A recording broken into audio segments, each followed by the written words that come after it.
Welcome back to The Big Show. It's Alex Belfield talking to the country's biggest stars, the most popular stars, and stars that come on every year with something new and different and are eternal. Daniel O'Donnell, how are you? I'm very good. Yes, lovely to talk to you. You're like a great flower in the garden, aren't you, that comes back every year and we can rely on you, and you're still there year after year after year. How come then? How is that possible? Thank you, Alex. I'm glad I'm blooming in the garden. I could be withered, you never know. It's very possible, isn't it, after all these years? Where does that passion come from? Because, I mean, that is possible, of course, that you could just get bored. Well, I just enjoy it. I suppose I've always enjoyed singing and been fortunate to have been, relatively successful down through the years and have had the opportunity to record albums with great musicians, and this album is no exception, to be able to record with, orchestras and choirs, and just the songs are beautiful, and it's a nice thing to be able to do. I'm such a big fan of a Christmas album. They do it a lot in America, not so much over here, do they? Yes, I recorded one album before, but it was more Christmas songs as opposed to Christmas carols. I always thought I would record Christmas carols. It was always, in my mind to do it, but for whatever reason I never got around to doing it. Had been picking songs, without writing them down. I knew I was going to record First Noel and Away in a Manger and, all the songs that you would expect. I'll tell you the song that really appealed to me in this album was Oh Holy Night, which is one you didn't actually mention there, but the bigness of it always surprises me. And of course, you've got to be really good at singing to get away with it. How nervous do you get when you're coming to the end and know you've got to hit that top note?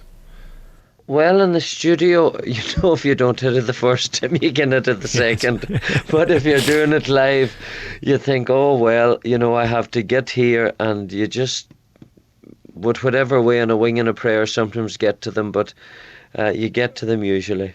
How Christmassy are you? I mean, for example, I love it. I put my tree up in middle of November. Yes, and I would leave it up all year if I could. Yes.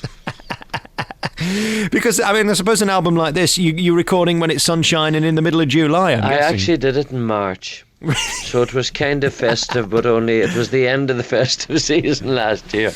I love Christmas, I really do. I love the Christmas trees, and I love the whole thing. I was looking at Harrods. I passed it one day there and thinking, my goodness, the amount of lights that is, and I love it. I just love all the the Christmas things in Regent Street, and I think you get told, well, we need to reduce our carbon footprint or whatever it is.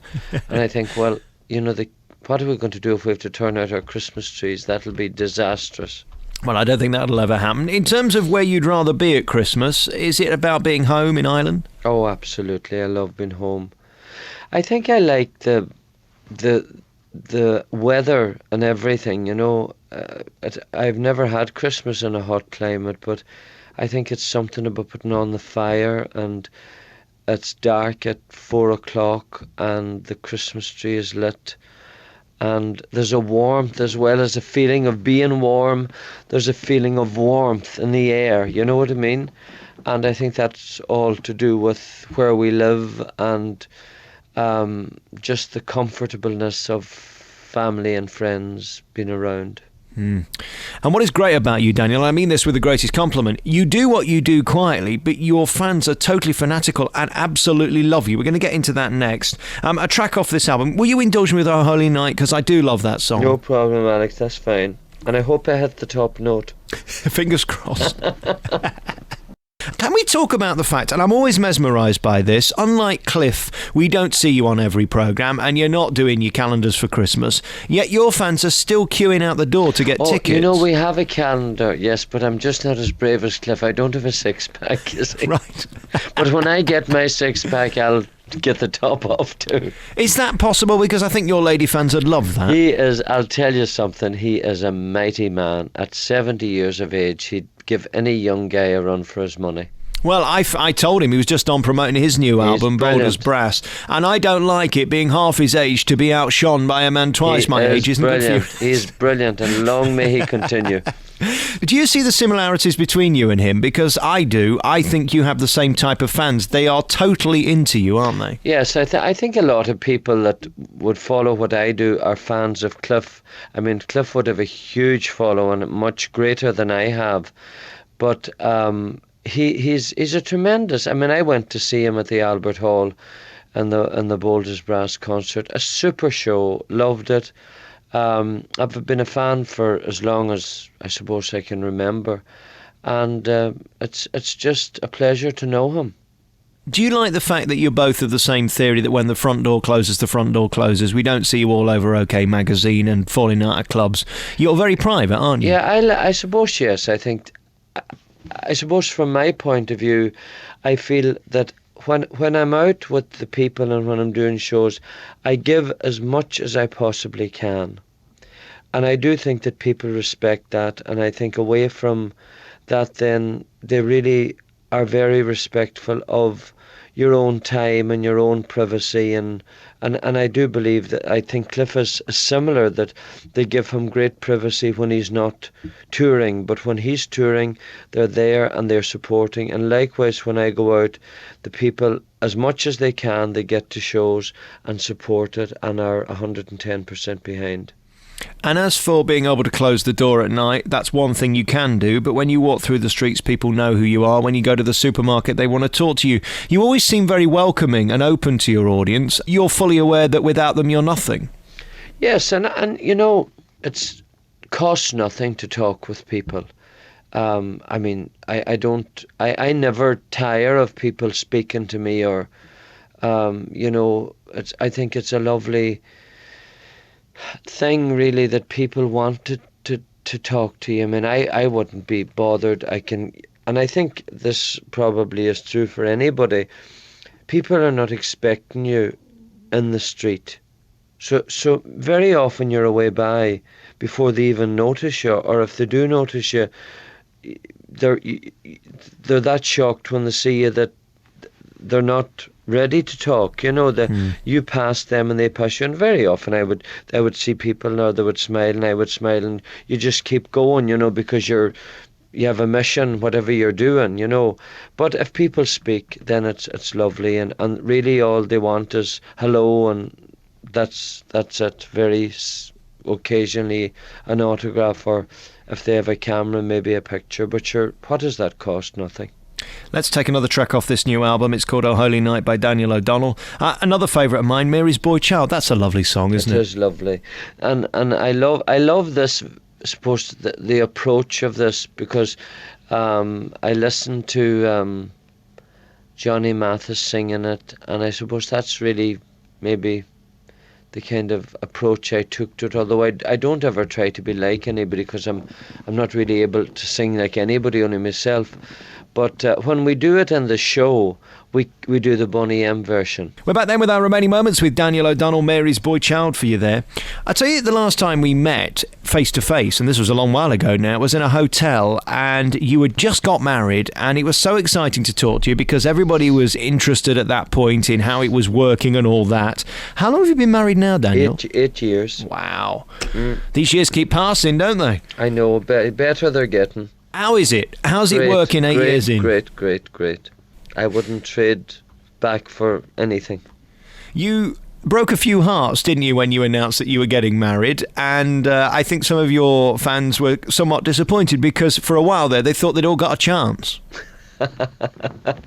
Well, I don't know. But I suppose some of them maybe are, but the majority are just thrilled for us, really. And a lot of the people that come to see us, I suppose, are married and mothers themselves. So, you know, they're just happy that I'm happy. Have you got the balance right now where you work some of the time and you're mainly at home looking after your good wife? Because that's difficult in show business, isn't it?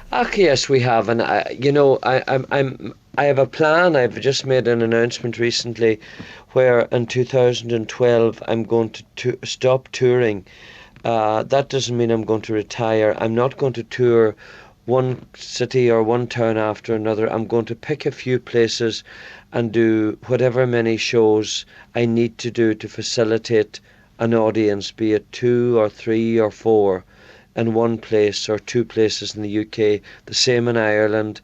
In America, I'm not going to tour as I have done. I'm only going to go to Branson, Missouri, where I have gone for a number of years, and just do the shows there. So I will do a lot less shows probably for a while, just because I've been touring for 30 years and I would like just to take a wee bit of time.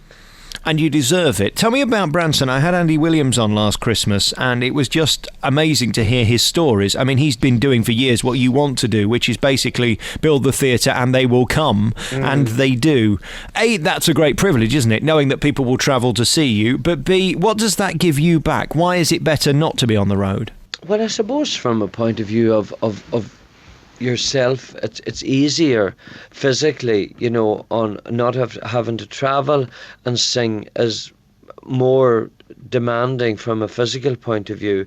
Now, I have done it for a long time. I would say I'm fairly used to it, but I do know as the years go on, it's more difficult to do it, continuously. So I suppose the Branson thing is fantastic. We've just been there for 3 weeks, and I can do 5 shows a week, whereas I try to do maybe no more than 3 shows in a row anywhere. But when you're traveling, you might only be able to do 2 shows and then a journey, or whatever. But if I thought I could do the like of that either in the UK or Ireland, where you would build a theatre and people would come, I think I would do it because it's tremendous. I think you can put on a better show visually because you're in one place for a period. When you're a touring act, there's only so much you can do, and there's only so much you can do from a financial point of view, because I would always be aware of charging for tickets as well, and everything has got dearer over the years, but you try not to, make it too expensive, because people come to see us not just once. Some of them come maybe 3 or 4 shows in a tour. Yeah. So, but I don't know that I will be ever able to have the like of Branson anywhere in the UK or Ireland, because I don't think there's so many people in America, and they come from Canada. Like we did 15 shows where each day was anything from 2,000 to 2,500 people. Have you worked out why you, at this point, Daniel, people are still curious and interested and buying into your product, which is your voice? Well, I don't know really. I suppose they enjoy it. I enjoy it myself. I would like to think it's from an enjoyment factor. Obviously, people enjoy. You don't go to shows that you don't enjoy. Do you know what I think it is? I think it's the fact you don't have front. There's no act. It is you. We know you. We buy into you. We like your songs. You've never changed over the years. You're not playing a game to get on I'm a Celebrity. Was that deliberate, or is that just the person you are? Well, I don't think I could stick that I'm a Celebrity. All them bloody things. Oh dear, it's shocking. And now if it's not bad enough they're in jail. Were they always in jail, or is that a recent affair? I think that's a new thing. Just looking at Gillian McKeith's face would be enough to turn me off doing the programme. Oh my goodness, God help them all.